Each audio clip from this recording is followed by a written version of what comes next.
Welcome back to the Duels Corner. I am your host DJ, and today we're talking about Saturday night main event that took place May 24th, 2025.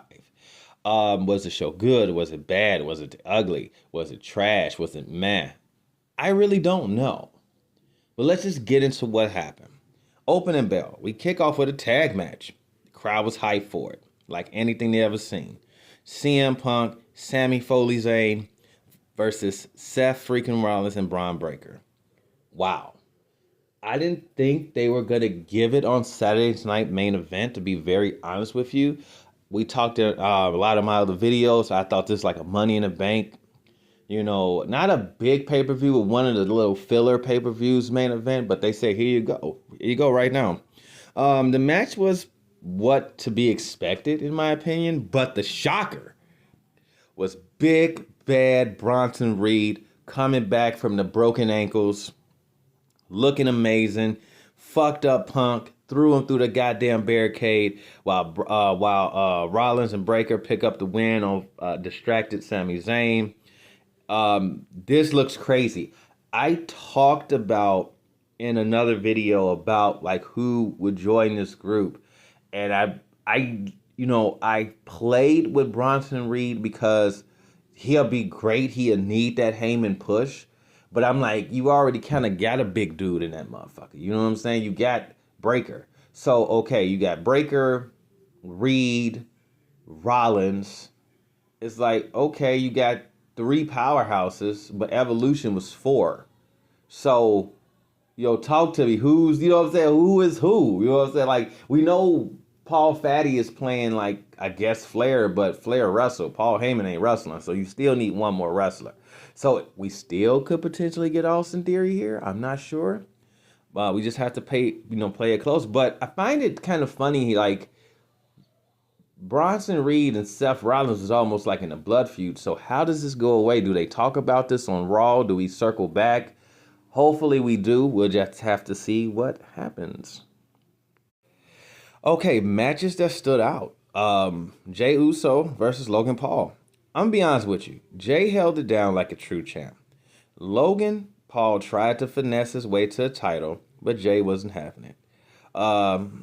We'll get into this later on, but Cena, after that match, I'll just say, met up with Jey in the hall and kind of was talking shit like, hey, bro, your family's this, that, and the other. But, hey, bro, when I take this title home, wouldn't it be messed up if Logan Paul beats you and then you'll have a YouTuber as a champion?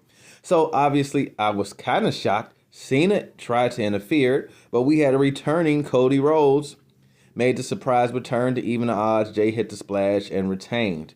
Takeaways about this match, which I didn't like, is these two are the future. Let's just keep it real. But this match obviously really had nothing to do with them. It was a filler. And I hate when you use titles to push another storyline. Jey is your world champion. That should have been the focus. And this is just my opinion. So don't be like, oh, who are you? Whatever. The title needs to be the focus of any main event. But when you have Cena and Cody, who are at this point way bigger than Jey, and also now bigger than Jey's title, it's like, come on. It's like Cody could have ran in on his match where he was beating the shit out of R-Truth. That would have made more sense to me, because Cody Rhodes got a good relationship with R-Truth. So I mean, I don't know. That Cena run in is a little crazy to me, but I know they really want to solidify Cena's heel turn because it's just not working. And yeah, I admit it. Cena's heel turn's not working. Another match that was really good, very hard hitting. Drew McIntyre versus Damian Priest. Steel cage match. I don't like the steel cage match anymore because there's no color. It just doesn't make sense. You're slamming somebody's head against a steel gate or a grate and breaking it across so we can't get any color. All right, but nevertheless, this was very hard hitting. Like you said, these guys went to war inside that steel cage. Priest came out on top after a brutal concerto to Drew McIntyre's head.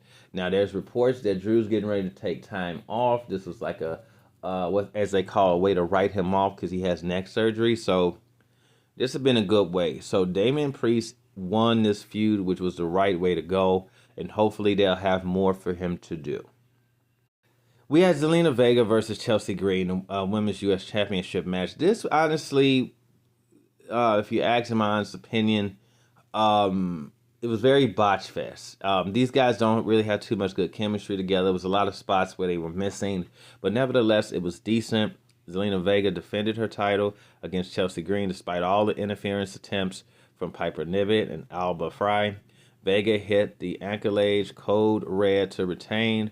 Good match here, decent. But yeah, it was botchy. It was some mistakes, but overall they got it done. They didn't lose the crowd, which was great. Promos that hit, that wasn't really a promo other than like a declaration. Cody Rhodes returned, calling out Cena for his antics and setting up a tag team match at Money in the Bank. Cena and Logan Paul versus Rhodes and Jey Uso. The crowd was hype. Rhodes delivered the promo that reminded everyone why he's the American Nightmare. Questionable to go right to a tag match after this guy literally embarrassed you in the biggest match of all time at WrestleMania. As Cena said, you are now a trivia question. Who does Cena beat to become the 17-time champion? Womp, womp, womp. So now you're in a situation to where how do we get back to Cody versus Cena? So now is this gearing up for SummerSlam, the rematch? That's going to be interesting to see. I will say this.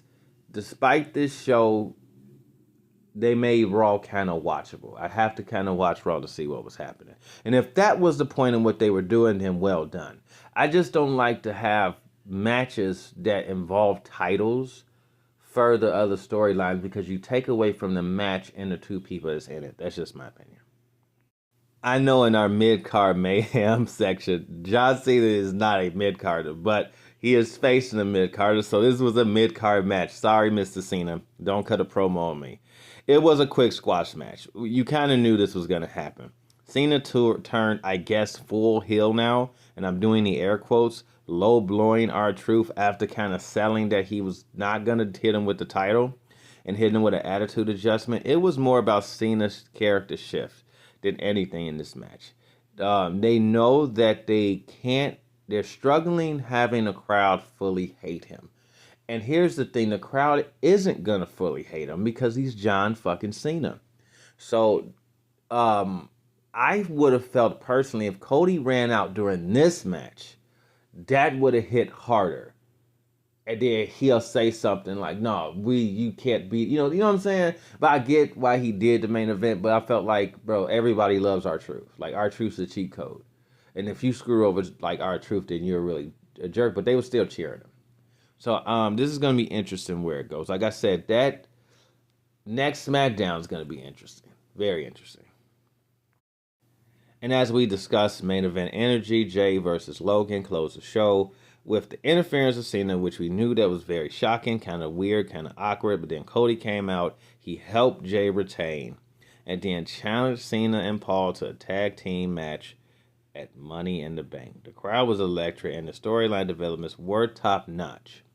But I'm just confused at why initially. Well, I'll say this. If they're doing a tag team match now, then SummerSlam has to be part two. Has to be. Has to be. Final bell verdict. Honestly, it was very meh.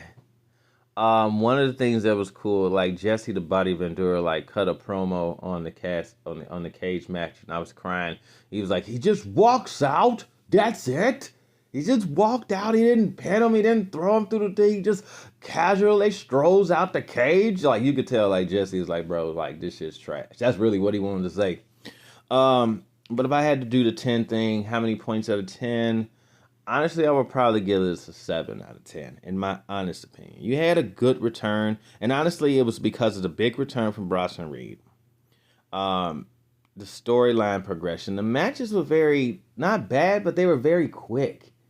Like, it was very, like, poo. It's like you really couldn't get, like, into a match because before you knew it, it was over, and, commercials. and a lot of backstage segments. It was just Saturday night's main event is just a progression. And now that I understand that, it's just progressing stories. Like a quick little 30-minute episode. Let's go, go, go, go, go. So yeah, so that's pretty much it is. So like you said, the downside was the Cena versus Truth squash, but overall it was a must watch with story progressing. I wanted to see a little bit more, and Cena kind of interfering, like kind of like you're really trying to make him a heel, but nevertheless, it was decent. So like always, man, like, comment, and subscribe. We love you guys at the Duo's Corner, and I'll see you in the next one.